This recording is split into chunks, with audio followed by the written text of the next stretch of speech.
Hi, I'm Lauren. And I'm Donna Grace. Welcome to the Life Rebalanced Podcast. Okay. Oh, gosh. So here we are. Gosh, what is this? What day is it? I don't even know what day it is. I know. That's how this feels. One day is blending into the next in this complete new normal of work from home, school from home. Yes. Yeah. Talk about work-life integration. I know. This is happening. This is slightly more extreme than I ever expected to be. It's hard. It is. It's really hard. And I've got to say, we probably have the best situation you can possibly have in that our profession is set up so that we can essentially work from anywhere. Yeah. For the most part. Mm-hmm. And from a cash flow standpoint, yeah, our income's absolutely going to take a hit this year, but we're planners by nature and we know to expect that, every 8 to 10 years or so, this is going to happen. So I anticipate having a reduction in income. But a lot of people don't. So we're blessed in that we expect this to happen every now and then. We don't know why it's going to happen or when it's going to happen, but we prepare for it. Or a lot of people don't. So I can just imagine if I'm feeling the amount of disarray, and I want to say disarray as opposed to anxiety, because I'm not feeling anxiety, but I am feeling out of sorts. Definitely. And that life has changed. And it's a collective feeling. It's not just us as individuals. And I did figure out what day it is, Donna. It's Wednesday. Yeah. It's what are we? Day. March. Is it the 25th? So we're like a month. I got to tell you, it's March 25th. It's my grandmother's 95th birthday Oh my today. Goodness. Yes, it is. Oh, it is. How is she doing? She's in a nursing home, and this is going to sound super crazy to you. So when you're 95, you are technically at your end of life anyways, mathematically, right? But she went through a period of declining health and she's on hospice care. And when you're at that point, even though the nursing homes are all under quarantine, if someone is at end of life, they will allow visitors to come in and say a final goodbye kind of thing. So we were under that protocol, and I went in to say goodbye, and it was very interesting. I went in, one person at a time was allowed. And honestly, I just felt blessed that they were letting us in at all. Yeah. And I go upstairs, and she had been moved into a private room. And so I asked for her room. And they said, oh, she's in the dining room. I was like, all right, in the dining room. So I'm over here with gloves and mask on and everything. And I walk in, she's just sitting there with another woman with Jell-O. She was literally sitting there. And I was like, all right, we all go in different ways. Yeah. It's different for all of us. And I sit down, and she's legally deaf anyway. She's been hearing impaired for most of her life, but can read lips and has some level of hearing with her hearing aids. So I'm typing messages into the notes app on my phone so she can read it. She's getting everything. I'm showing her pictures and videos of the kids. Suddenly a nurse walks in and says, we need to talk to you about your grandmother. So I said, all right. We came into a private room. I'm not sure what the right way to say this is, but your grandmother's not dying. I was like, oh, goodness. Okay. I was like, I'm glad to hear that. Right. And I was kind of thinking that. And in fact, back in October, she went through a similar period where she had stopped eating, wasn't responding at all. Right. And then gradually started responding again. And that just happened. So she doesn't want to eat anything unless it's custard, Jell-O, apple cobbler, ice cream. She's good for that. Yeah. But she's 95. She can eat what she wants, right? Go for it. That's how I'm going out. But it was super awkward because now we're at the point where, now we have social isolation protocols to consider. And they're like, we're really sorry, but we can't have visitors. I'm all about it. I'm all about practicing smart social distancing. And I said, you do not need to apologize to me. I will say goodbye. Yeah. And it was it was crazy. Happy and sad news at the same time. It was really crazy. I'm glad that she's not dying, obviously. I'm super happy that she got to have her birthday. I'm so sad that nobody can celebrate it with her. She's in a wonderful home. The staff there are just absolutely fantastic. They're so loving and so caring. Yeah. But these are the little stories happening along the way. Right. in this crazy time. I know, it's totally the reminder that life goes on. People are born, people die, people get married, people have birthdays. Everything is still happening, even though we're in this strange phase that hopefully is very temporary. Oh my gosh, I hope it's temporary. But at this point, there's not. We know it's temporary. We just don't know how long. Right. Well, and I think that the very unique thing, obviously, is that everyone is home. It's not just that we've dealt with the stress of recession before. We've dealt with the stress of the stock market and acting as financial advisors during those times. But then to layer on the fact that we as in our personal lives are also dealing with this at home with our young kids who are trying to learn still and learn remotely. I don't know what your kids are doing. My kids they have some assignments and their teachers have been on some Zoom. So we have an odd situation. I'm not really sure what the rules around it are, but for our elementary school students, they're not allowing Zoom and citing privacy issues. I'm not really sure. I can totally understand that. But they're allowing it for the middle school and the high school kids. So I'm not really sure exactly what it is. Here's the thing. I'm not questioning it because I'm just grateful that they're trying to do anything. These teachers had to literally, in a week's time, learn an entirely new way of teaching, get a curriculum up online. And let's be honest, I mean, we had an expectation of 2 weeks out and then reassess. I don't see us going back. I don't know. No. I mean, I suppose it's possible, but I would be shocked if we went back to school at this point because, I mean, the only way to stop this, the only way to get our economy going again is to address the health issue. And the health issue does not get addressed if we're casual about this. We need to be serious and stay in and stay away from other people. And let's be frank, it sucks. Like it really, really does. But if we don't just take it right now, it's going to be a lot worse, you know? Yeah. No, it is. And it's not pretty at my house. I don't know. I will paint the picture for you of what's going on right at this moment.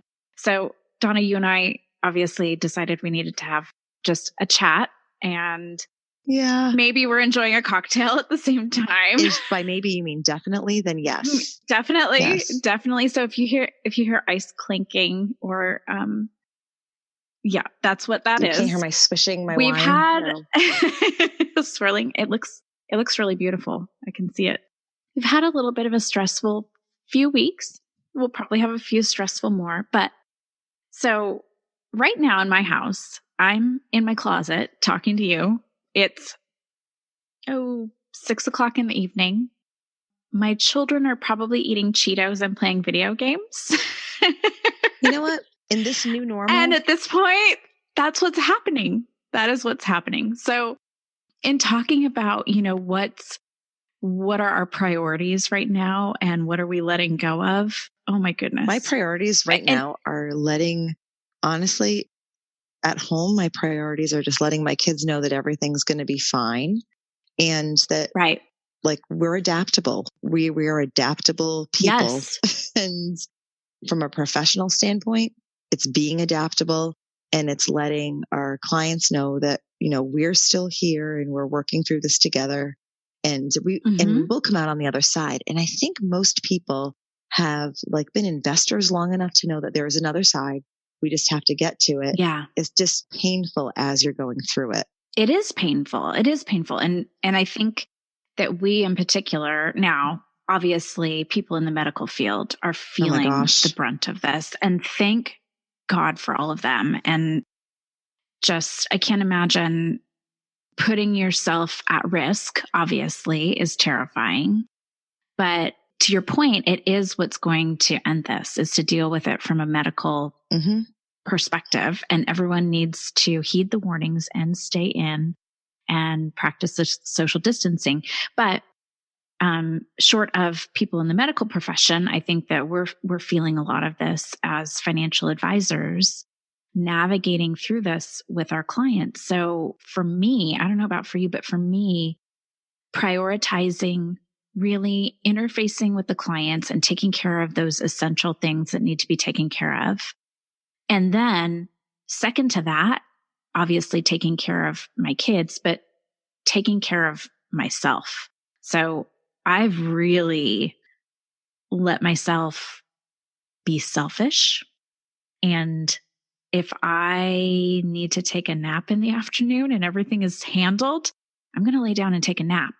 Or if I need to just go outside and get some fresh air and go for a walk, that's what I'm going to do, because we have to stay healthy and focused to be able to do the things that we need to be doing for our clients and for our families.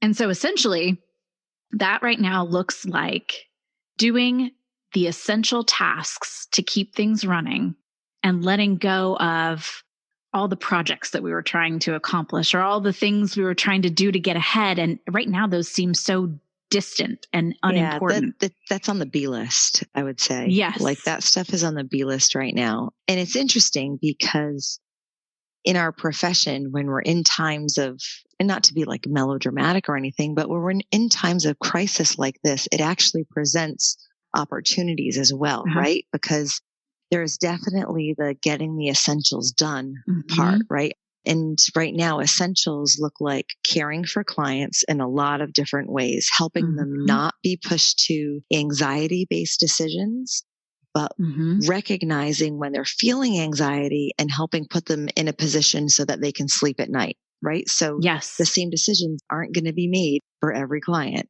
right? Everyone's a little bit different.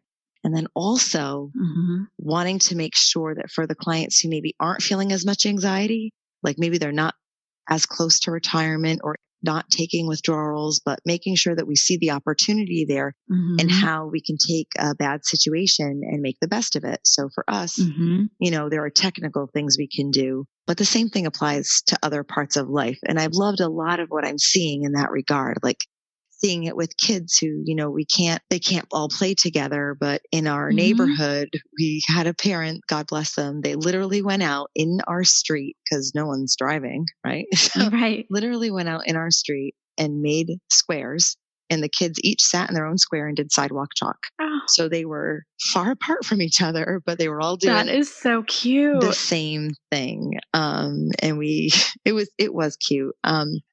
It's hard. It's hard though. Like, wanting people to feel connected and letting them feel connected, but at the same time being safe about it. So it's a lot there.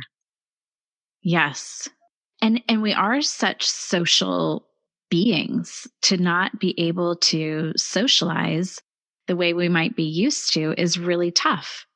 It is tough. Yeah. And you know, it's hard for everybody. I mean, let's be honest, like I'm in the Northeast, so we're a solid week and a half into this truly implemented social distancing. And, you know, my neighbor across the street waved and said hi today. And like, this is going to sound super dramatic, but he goes, I have got to get back to work. If I don't get back to work soon, I'm going to slit my wrists. Yeah. That's oh my goodness. Super dramatic. But it's, and it's not because he doesn't love his wife, because he does. It's because people are starting to feel anxiety inside from having their decisions taken away. It's a control issue. Yes. We do not have control over this, and we have to be accepting of it. I have faltered in that I let my routines go to a degree. Yeah. I'm trying really hard to get back on track. And I said that to Matt tonight. I was like, I really need to get myself back into my normal routine, because I think this is going to last a lot longer than I initially thought it was going to last. And you can be out of a routine for a few days or even a week, because that's like a vacation. But if we're talking a month, no, that doesn't work. No. You know, we've talked about, oh, you can slide, right? You can hop off the bicycle and hop back on as long as you don't stay off too long. Well, I feel like I'm in danger of hopping off for too long. Yes. And I definitely need to get back on track there. That's something I recognized about myself today. I am with you on that feeling. Absolutely. Because we're just so completely thrown off. I mean, everything is different. You can't even, I have to stop and remind myself that I can't go out to eat somewhere even. I know. I'm really looking forward to going out to eat again. It's okay to let ourselves break the routine. And I think that's normal. Any type of adjustment period. We've been in an adjustment period, getting used to this sheltering in place, staying at home, not having access to the things that we're used to having access to, or socializing the way we're used to socializing. And I think we're all very resilient and will learn to adapt and adjust. It's really interesting to see, most notably in restaurants, to see them adapt and adjust because they want to stay afloat through this period. And so to see the creative things they're doing in just making totally different menus available for people to pick up and have meals as opposed to coming in to eat. Or even, I mean, we're using Zoom right now. Zoom is just exploding. Amazing.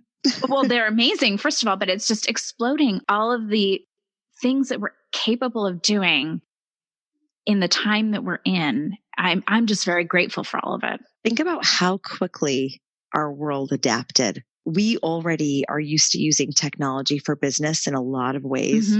So it was not such an extreme shift for us, but there are other industries that are like, and I just think about education, like at the elementary level. At the elementary level, I mean, the personal connection is so important. And the way we've seen our education system, our teachers just so quickly hop on board, learn a new way to provide education and connect with kids. And the way we're seeing kids just say, you know what? Yes.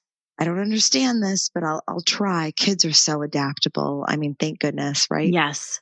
It's really quite remarkable. It is. My, like you were just mentioning about restaurants, a local business, small business spin studio, you know, like the spin bikes. Yeah. So they do monthly memberships. So in order to keep their revenue going, they said, if you are someone who has like an unlimited monthly membership, you can instead rent a bike from us. Oh. And so for a similar price, they delivered bikes to the homes of those people so they could keep their cash flow going. I thought that was brilliant. It maintains the relationship with those people so those people don't go and buy Pelotons instead. Yes. I thought that was very, very innovative and like really quick and very cool and a great way to serve your community.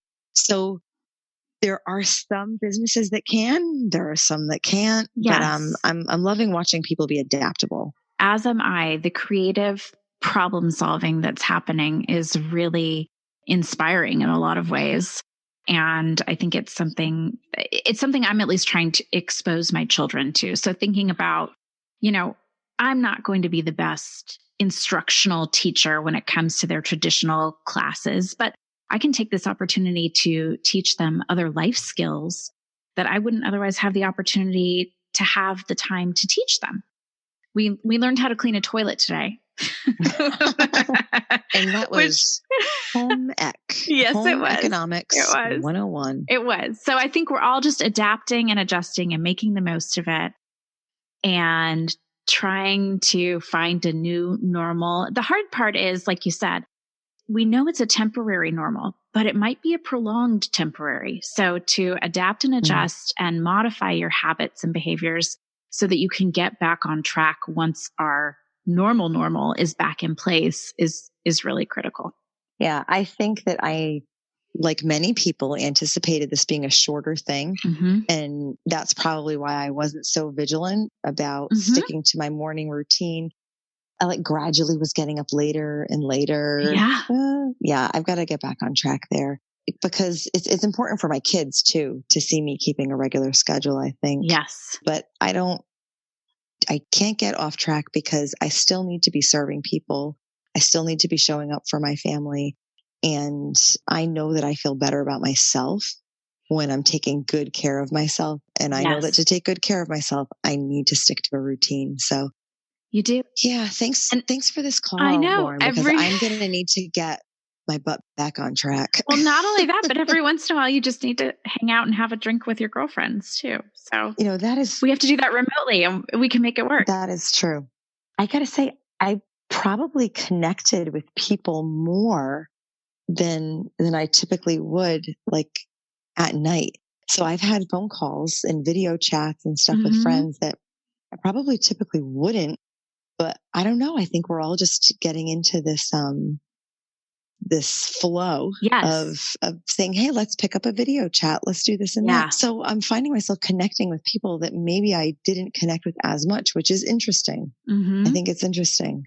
It is. There will be long-term positive effects from this once we get through it. Yeah. One thing that this will have an effect on, I would say that is sort of positive going forward, is having people think about the need to plan. As planners, like I said before, we anticipate having a downturn at some point, having a reduction in income. And so we make sure that we have that rainy day fund, or at least know what expenses we're going to cut out if we had to, right? But we're seeing a lot of small businesses that don't have that in place. And we know that a lot of people are, $400 away from bankruptcy, essentially, because they're living paycheck to paycheck. So I'm glad to see all of the emergency package that we're waiting to get signed officially to come through, that will have money going directly to Americans and directly to small businesses. But I hope that people will take a step back and realize that there are some things that just cannot be anticipated. There are things that are out of our control. And when we are in control, we have to be planning for that rainy day and knowing what our contingency plans are going to be, so that, something like this will come up again. It won't be a global health pandemic, but it'll be something else. Well, that's absolutely be definitely. something else. And I think we've become complacent with this really long economic cycle we've been experiencing. It's been a while since any of us have really thought about this. And we're very fortunate on the one hand that given the nature of the crisis, there is some widespread relief efforts. But next time around, or if this is something that just happens to your particular industry, you may not experience that support. And it really is important to plan and anticipate these kinds of things. And I hope that this is a good reminder for people to do that. What did our friend Maggie share with us? So she is a millennial, and she's like in her very early 30s, and her adult life experience has just been insane. She said that when she was 13 or 14 was when 9/11 happened. And so her teenage years were colored by anxiety over, frankly, global terrorism and war. She came into adulthood into the Great Recession of 2008. So came out of school with a good education and a great GPA and could barely find a job. And now that she's in her 30s and hitting her stride and doing well, she's hit with a global health pandemic. And that entire generation takes so much slack, frankly, from everyone else. But the fact is, they have been dealt a lot of challenges and likewise taught a lot of resiliency. Yes. But I think it's just a great lesson that there will always be something. Yes. You literally took the words out of my mouth. I think the takeaway from that is that we always think, well, once we get past this, or once we get this, or once I get this job, or once I get this raise, or once this happens, that's just flawed logic. That doesn't happen. We simply have to adapt and grow and adjust constantly and realize that there are always going to be challenges. And frankly, that's part of the joy of life. Wow. Now that was some serious framing. Well done, Lauren. The challenges really are the joy of life. It's part of our life, and we learn new skills and build new resiliencies and learn new things about ourselves. And through all those challenges, you talk about it being the journey. Yeah, it's the journey. The challenges are definitely part of the journey. Yeah. So here we are. We are. Well, I'm glad we got to talk. Me too. And I'm glad you guys are doing well and adjusting to your social distancing. And we're just going to roll with it. We are going to roll with it and try to get back to a better routine. Absolutely.